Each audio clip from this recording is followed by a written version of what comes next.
Theatre workers repertory প্রযোজনা। এখানে আবার সোনার পাখি আসে। হিন্দিতে লিখেছেন ললিত প্রকাশ, ন্যাশনাল স্কুল অফ ড্রামা। বাংলায় রূপান্তর কমল পাল। নির্দেশনা সৌরভ চট্টোপাধ্যায়।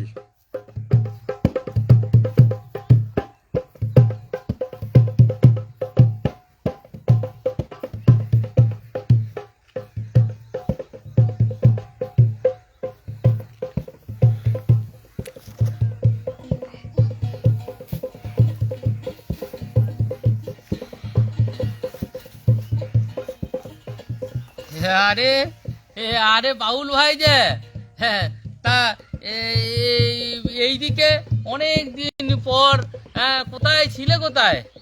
আর কি বলবো ভাইয়া, হ্যাঁ এই একবার ঘুরতে ঘুরতে চলে এলাম, শরীর বেশ ভালো নাই। তা তুমি কি করছো ভাইয়া? এই আজকে আমাদের এই নাটক আছে না?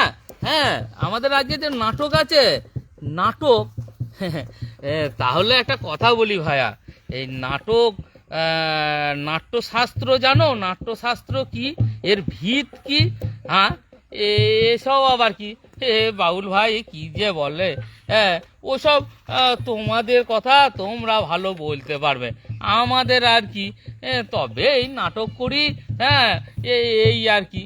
কিন্তু ভাইয়া নাটক করো যাই করো, এগুলো তো জেনে রাখা দরকার। নাট্যশাস্ত্র কি? হ্যাঁ পঞ্চবেদ, হ্যাঁ পঞ্চম বেদ, কি যে বলে বাউল ভাই, পঞ্চম বেদ। আমরা তো শুনেছি চারটে বেদ, পঞ্চম বেদ আবার কি? পঞ্চম বেদ শুনো নাই ভাইয়া? তবে ভালো করে বলি, একটু মন দিয়ে শোনো। হ্যাঁ হ্যাঁ হ্যাঁ হ্যাঁ হ্যাঁ বলো বলো বাউল ভাই, বলো বলো। এই তোমাদের কাছেই তো এইসব জানতে পারা যায় আর কি। হ্যাঁ হ্যাঁ হ্যাঁ তবে শোনো শোনো, যখন আমরা চতুর্বেদ অর্থাৎ অর্থবেদে পৌঁছালাম, তখন আমাদের পূর্বপুরুষেরা গণিত, বিজ্ঞান, চিকিৎসা, জ্যোতির্বিদ্যা, জ্যোতিষশাস্ত্র সব কিছু আয়ত্ত করেছিল, বুঝলে? আমাদের এই ভারতবর্ষ, মানে আমাদের এই ভারতবর্ষের সর্বপ্রথম জানিয়েছিল অঙ্ক শাস্ত্র, অঙ্কশাস্ত্রের শূন্য। হ্যাঁ এই মহাবিশ্বের মোট 9টা গ্রহ, এই গ্রহগুলোর মধ্যে আমাদের সূর্যকে তো সবাই জানি, এই সূর্যের চারিদিকে এই 9টা গ্রহ চারিদিকে ঘুরে, বুঝেছো ভাইয়া? চারদিকে ঘুরে। ঠিক সেই সময় থেকে মানুষ বুঝতে পেরেছিল মানুষের মধ্যে, সমাজের মধ্যে মূল্যবোধ এবং শিল্প সংস্কৃতিকে শক্তিশালী করার উচিত পঞ্চম বেদ অর্থাৎ নাট্যশাস্ত্র। হ্যাঁ এই পঞ্চম বেদ অর্থাৎ নাট্যশাস্ত্রতে কি কি আছে জানো? সাহিত্য, গান, সঙ্গীত, নৃত্য, চারুকলা ইত্যাদি সব কিছু মেলবন্ধন ঘটিয়েছে, বুঝলে ভাইয়া? কত কি আছে, তা যা বলেছ বাউল ভাইয়া, তা যা বলেছ, আমরা কি আর অত জানি?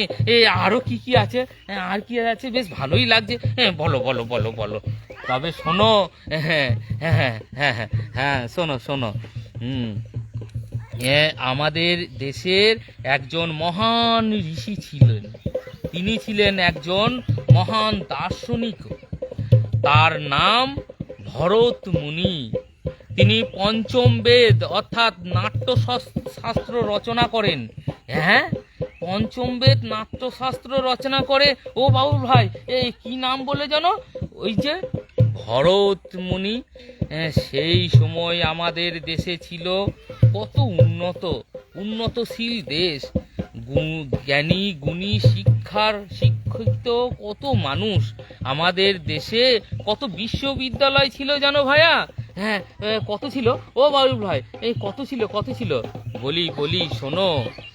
দেখো যে নামগুলো বলছি মন দিয়ে শোনো। ভারতে ছিল নালন্দা বিশ্ববিদ্যালয়, তক্ষশিলা, বিক্রমশিলা, এই রকম নানা বিশ্ববিদ্যালয় ছিল। হ্যাঁ, সে কি এত কিছু ছিল? হ্যাঁ, এত কিছু ছিল। ঠিকই বলেছো বাউল ভাইয়া। সেই জন্যই কেউ কেউ মানে কারু কারু কাছে আমরা শুনেছি, কেউ কেউ আমাদেরকে বলতো যে আমাদের সোনার পাখি বলা হতো, যে আমাদেরকে সোনার পাখি বলা হতো। ঠিক ঠিক ঠিক বলেছো, আমাদেরকে সেই জন্যই সোনার পাখি বলা হতো। ইতিহাস থেকে আমরা জানতে পারি জানো ভাইয়া, সেই সময় বিদেশ থেকে কত ছাত্রছাত্রী আসতো এই বিশ্ববিদ্যালয়গুলিতে পড়াশুনো করতে। তাই তা বাউল ভাই, এই সমস্যা কি হলো? সমস্যাটা তো আর তৈরি হয়েছিল একদিনে নয় বা এখন নয়, সেই 400 বছর আগে হয়েছিল এই সমস্যা। সামাজিক ঐক্য এবং আমাদের সততার অভাবে। হ্যাঁ, কি বলো? ঠিক ঠিক তাই। সেই সময় এই অভাবেই তৈরি হয়েছিল। ঠিকই বলেছ। আচ্ছা বাউল ভাই, আমার একটা কথা মনে পড়েছে। এই যে এই কিছুদিন আগে আমাদের দেশের বর্তমান শ্রদ্ধেয় নরেন্দ্র মোদী জি G20-তে গিয়েছিল না, ভারতবর্ষে জন্য বলেছিল যে ওয়ান আর্থ ওয়ান ফ্যামিলি। কত সুন্দর ভাবনা, তাই না? সত্যিই তাই, ঠিকই বলেছো ভাইয়া, খুব সুন্দর ভাবনা। ওয়ান আর্থ ওয়ান ফ্যামিলি। হ্যাঁ, ঠিকই তো তাই। প্রায় হাজার হাজার বছর আগে উপনিষদে তো তাই আছে।